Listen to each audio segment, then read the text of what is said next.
大家好，我哋嘅產品名稱叫做冷氣智能調控系統。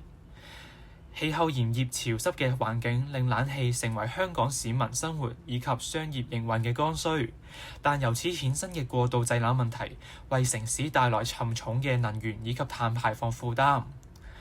喺整體能源結構嚟睇，電力佔香港總能源消耗嘅60%，其中商業同埋住宅用電分別佔整體耗電量近70%以及近30%，而冷氣又係兩大用電板塊嘅核心耗能設備，分別佔商業能源消耗嘅近30%，住宅能源消耗過30%，對應產生嘅溫室氣體更加達全港總排放量嘅2成。按月使用20日，單台冷氣年碳排放可以達到1400 kg。且室內外溫差越大，冷氣溫度越低，能源消耗及碳排放亦會大幅上升，從而危害地球生態。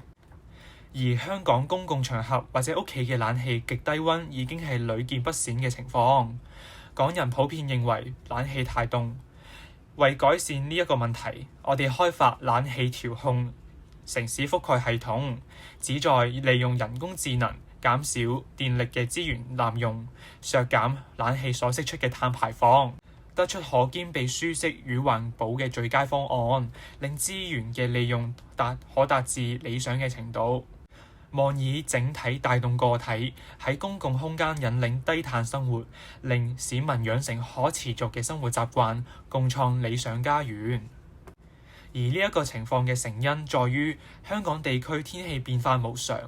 商場嘅冷氣系統，例如 BMS， 只可以根據一啲硬性嘅條件去調節室溫，例如氣溫嘅條件。而客觀上面嘅室溫合適並非等同於人體感到舒適，室溫同埋體溫有較大嘅差異，會導致可能室溫合適但係體感到寒冷嘅情況。有調查指出，有一半人認為辦公室太凍，過70%嘅上班族靠外套抵禦冷氣，只有2成人會覺得環境太凍而調高溫度。另外一啲調查指出，40%嘅人會為咗睡眠質量而將冷氣溫度調低，有30%嘅人表示曾經被凍醒。以上嘅情況都會導致冷氣過量嘅輸出，浪費電力。此外，商場嘅冷氣亦無法根據唔同嘅情況去調節氣溫，無法處理動態變數。商場嘅人流係隨時改變嘅。例如午餐嘅時間，食肆人潮會爆滿，早上就會少啲人。加上香港經常突然之間暴雨同埋放晴，而傳統嘅冷氣無法預判呢啲硬性條件以外嘅變數，只會盲目輸出冷氣，因此無法做到精細調控。可以見到普通商場嘅冷氣調節方面有局限性。而本產品透過 AI 系統嘅即時調控計算，得出可兼備舒適以及環保嘅最佳方案，避免上述情況嘅發生，令資源嘅利用達至理想程度。而家我將解釋一下我哋產品嘅運作原理。首先係生理方面，當人感覺到凍嘅時候，大腦嘅中樞神經會發出指令，令四肢嘅末梢同埋皮膚嘅表面微血管劇烈收縮，令到血液集中喺軀幹，使核心溫度維持喺36.5度至37度左右，去保護心、肝、肺等重要嘅內臟同埋器官。因此，四肢嘅皮膚溫度會大幅度下降，與軀幹形成非常明顯嘅溫差。故我哋可以推斷出，手部冰冷代表身體正係保溫，手部溫暖則代表身體正喺散熱。手部溫度可以話係人體熱狀態最靈敏嘅指標。喺熱成像同埋 AI 方面，熱成像鏡頭拍出嚟嘅畫面係一張佈滿唔同溫度嘅熱力圖。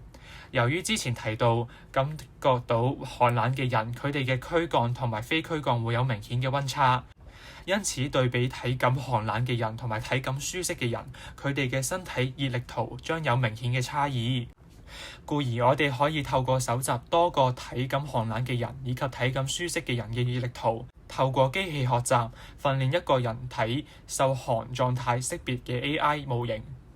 AI 模型訓練平台我哋將會使用 H Impulse。運行嘅時候，熱成像鏡頭會拍攝該區域嘅人體熱力圖，人體受寒狀態識別嘅 AI 模型便會開始辨別邊一度嘅人感到寒冷，邊一度嘅人感覺唔寒冷，然後透過算法計算出寒冷人群嘅佔比。超過40度嘅物體，例如熱飲品，將會被視為無效數據，避免數據有誤差。對於穿着外套嘅人群，外套同埋核心嘅部位，例如頸部同埋頭部，會形成明顯嘅溫差。AI 模型亦都會將呢一類人視為寒冷嘅人群。若持續10分鐘或以上嘅寒冷人群佔比大過40%，就會發出指令，透過物聯網調整冷氣嘅溫度，例如增加1度以上。若持續10分鐘人群感到炎熱，就會發出指令優先增加冷氣嘅風量，而非調低溫度。咁樣可以避免因短時間而不斷調整冷氣溫度，從而導致更多嘅電力消耗。而範圍性收集數據可以減少數據誤差，避免因個體差異，例如衣着無法準確顯示人體熱力圖，從而作出錯誤嘅判斷同埋指令。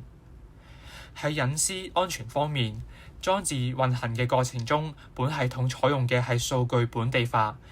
裝置只會喺本地邊緣運行，即使處理唔會上載到雲端，亦都唔會儲存、唔會外傳影像，避免泄漏他人嘅隱私，令到整個運作過程完全符合個人資料隱私條例。喺產品可行性方面，呢套 AI 調控嘅邏輯已有 Google 旗下嘅 AI 團隊 DeepMind 嘅成功案例支持。佢哋利用 AI 控制數據中心嘅冷卻系統，喺確保伺服器運行同埋穩定嘅情況下，最大化降低數據中心嘅冷卻能耗同埋電力使用效率。其中嘅原理包括利用深度增強學習優化數據中心嘅冷卻效率。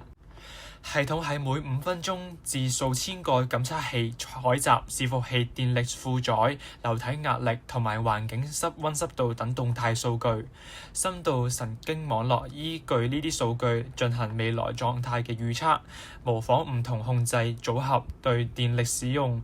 效率嘅影響，並透過演算法計算出兼顧散熱安全同埋極低能耗嘅控制指令，透過物聯網架構自動調控冷水機組同埋風扇嘅功率，成功削減高達40%嘅冷卻能耗，並使數據中心嘅整體能源效率指標電力使用效率優化咗15%，創下咗該數據中心歷史上最低嘅能耗紀錄。由此可見 ，AI 嘅運用能夠確保機器嘅運作同埋穩定嘅情況下，有效減少冷卻系統嘅電力同埋能源消耗，減少碳排放。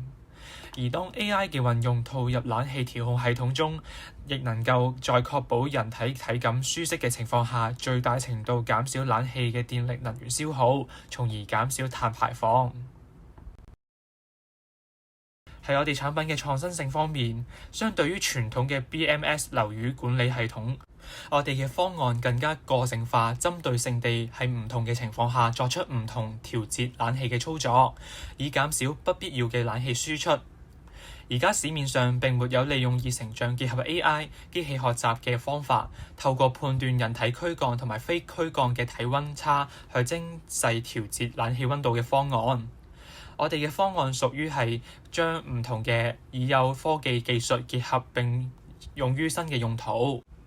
喺之前嘅可行性方面曾睇過嘅，利用 AI 減少冷氣嘅電力及能源消耗 ，Google 已經有相關嘅類似方案。但係呢個並非代表我哋嘅方案冇創新點。Google 嘅案例只係證明 AI 嘅加入比起傳統嘅 BMS 樓宇系統能夠有效減少冷氣嘅電力能源消耗。但背後嘅 AI 運作原理係截然不同嘅。Google 嘅運作原理係透過大量唔同傳感器收集大量唔同嘅數據，例如機器嘅溫度、功率等等，令到採集到嘅數據更加貼合現實情況，減少水冷中央冷氣溫度調節同現實需求出現偏差。接着利用深度嘅神經網絡分析數據並預測未來短時間內嘅變化，唔會好似傳統嘅系統一樣只靠單一嘅數據去判斷現實嘅情況，令冷氣過多供應，導致不必要嘅碳排放。而我哋嘅原理同 Google 截然不同，我哋透過機器學習訓練人體受寒狀態識別模型，運用熱成像搜集人體嘅熱力圖，利用已經訓練嘅 AI 模型去辨別人喺該環境下是否感覺到寒冷，從而調整冷氣嘅溫度。當 AI 識別出人體因環境過冷而出現微血管收縮、肢體末梢溫度下降等等，即軀幹同埋非軀幹嘅溫差擴大嘅受寒徵態嘅時候，就會主動調高冷氣嘅溫度，減少冷氣過量供應嘅情況，去減少碳排放。兩者無論係應用場景、數據收集來源以及核心演算法，邏輯上都自然不同。我哋產品嘅效能方面，目前香港商場同埋辦公室因為缺乏精細嘅調控，普遍比政府建議嘅24至26度環目降低咗2至3度，因為常錄得21至23度，咁樣導致全港喺冷氣上平白浪費咗至少12至18% 嘅電力。根據台灣30重工空調網站指出，冷氣嘅溫度每提升1度可以省電6%。透過本 AI 模型進行精細調控，可以消除呢部分不必要嘅過度製冷，等同於喺唔影響生活質素、唔重建大樓結構嘅前提下，立刻榨出10% 以上嘅減碳空間，屬於低投入高回報。喺之前已經提到過，全港有60%至65%嘅溫室氣體排放來自發電。而喺所有消耗電力嘅用途中，冷氣係全港最大嘅耗電來源，只係商業同埋住宅嘅冷氣耗電量已經佔咗全港總能源最終用途嘅2成。若我哋可以減少冷氣方面不必要嘅電力消耗，對於減少碳排放嘅效率係十分之高嘅。只要全港嘅冷氣成功省下10% 嘅電，就可以直接幫助全港總電能消耗降低約2%。相對於減少其他類型嘅電力消耗，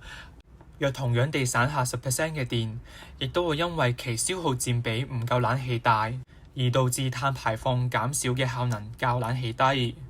可以見到冷氣係最直接有效地能夠減少碳排放嘅方向。除此之外，喺炎熱嘅夏天，我哋嘅方案亦都可以減低冷氣嘅使用峰值。傳統嘅冷氣系統檢測到室溫太高，會直接調低冷氣溫度。當冷氣全開嘅時候，電網達到最高負載，電力公司必須啟動效率較低、碳排放較高嘅備用燃氣機組嚟到應付，耗電會比平時高好多。而我哋嘅方案會能夠減少冷氣盲目嘅調低溫度，從而減少冷氣高速運轉嘅時間，減少耗電。我哋嘅產品亦都涉及物料嘅創新，我哋捨棄傳統嘅線性消耗，傳統嘅科技產品製造原料開始到最後捨棄會變成電子垃圾，整個過程中係線性嘅。若按照傳統嘅製造方式，我哋整個方案所需用到嘅零件往往需要產生新嘅唔同電子零件，例如鏡頭、感測器等等。呢一啲生產過程本身就係增加緊地球嘅碳排放。我哋希望能夠廢物利用，主要核心硬件例如熱成像感測器，則使用統一品牌嘅二手產品，去確保作品嘅穩定性。透過利用已回收嘅舊電子產品，獲得可正常運作嘅電子零件，例如 WiFi 模塊，作為我哋新產品嘅周邊零件，達到廢物二次利用，令到冇用嘅電子產品擁有其他使用嘅價值，達至經濟循環，減少對環境嘅傷害。喺硬件部分，我哋使用生物可降解塑膠作為 3D 打印嘅材料，透過 3D print 嘅形式去製作唔同形狀嘅零件或者外殼。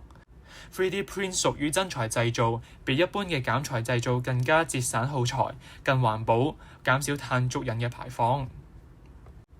而我哋嘅產品從生產到棄置都係對環境無害嘅。我哋使用回收硬件同埋生物可降解嘅塑膠，循環利用且對環境無害。而且我哋唔同於市面上面嘅大模型，本系統使用小型嘅機器學習，喺本地邊緣運行，依靠自然散熱，無需水流幫助降溫，以達至水資源嘅零消耗。喺產品成本方面，我哋期望以成像鏡頭同埋零件與固定嘅電子設備商業機構合作，回收二手，以均價200蚊一套大量收購。以下係我哋嘅數據來源。我哋嘅產品介紹到此完結，多謝大家。